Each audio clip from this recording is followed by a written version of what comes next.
O significado do véu rasgado e do está consumado na cruz. Qual é o significado do véu do templo ter se rasgado de alto a baixo no momento da morte de Jesus e da expressão está consumado que ele pronunciou na cruz? O véu do templo simbolizava a separação entre Deus e a humanidade. Na antiga aliança havia necessidade de um mediador, o sumo sacerdote que intercedia pelos pecados do povo. Apenas ele podia entrar, uma vez ao ano, por detrás do véu, no Santo dos Santos, o local mais sagrado do templo, levando o sangue do sacrifício para a expiação dos pecados do povo. Mas no segundo compartimento entra sozinho o sumo sacerdote, uma vez por ano, não sem sangue, que oferece por si mesmo e pelos erros do povo. Hebreus 9:7. Quando o véu do templo foi rasgado de alto a baixo, foi um ato divino, e se indica que foi o próprio Deus quem rasgou o véu e não o homem, que o faria de baixo para cima. Esse ato simboliza que Deus rompeu a barreira que separava o homem dele, oferecendo livre acesso à sua presença sem a necessidade de mediadores humanos.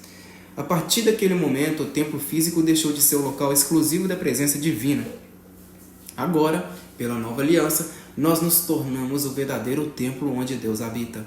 Não sabeis vós que sois templo de Deus e que o Espírito de Deus habita em vós?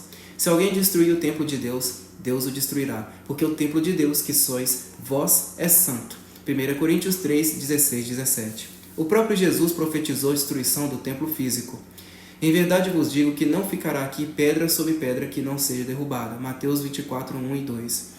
Se o véu foi rasgado, as pedras do templo se fenderam e sua estrutura foi destruída. Isso significa que cessaram os rituais, ordenanças, sacrifícios e práticas cerimoniais da antiga aliança, conforme afirmado por Paulo. Havendo riscado a cédula que era contra nós nas suas ordenanças, a qual de alguma maneira nos era contrária, e a tirou do meio de nós, cravando-a na cruz. Colossenses 2,14. Quando Cristo bradou, está consumado, ele declarou a conclusão da obra redentora, a vitória sobre o pecado e a morte e o início da nova aliança em seu sangue. Seu sacrifício cumpriu plenamente a lei mosaica e abriu o caminho para a reconciliação entre Deus e a humanidade, sem mais a necessidade de templos, sacrifícios ou intermediações sacerdotais. Contudo, diante dessa realidade espiritual, surge uma pergunta importante. Se Deus rasgou o véu e aboliu o templo físico, por que hoje muitos líderes religiosos insistem em reconstruir templos e restaurar práticas do antigo pacto? Essa crítica pode ser compreendida como um alerta contra o risco de transformar a fé em um sistema institucional que impõe novamente rituais, ordenanças e obrigações que, segundo a nova aliança, já foram abolidos. Há quem entenda que essa prática visa manter as pessoas presas a estruturas religiosas que exploram a fé para fins pessoais. A Escritura, porém, é clara ao afirmar que Cristo é o único mediador entre Deus e os homens.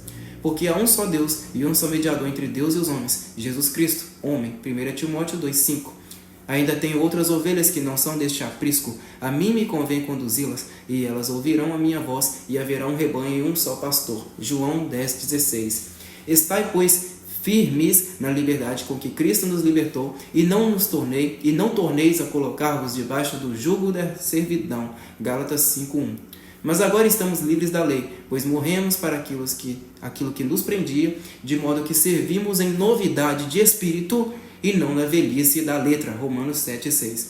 Portanto, não se deixe escravizar novamente por homens. Cristo é suficiente. Ele é o nosso pastor e único mediador. O acesso ao Pai foi restaurado e o Espírito habita em nós. O véu foi rasgado, o sacrifício foi consumado e a graça nos alcançou.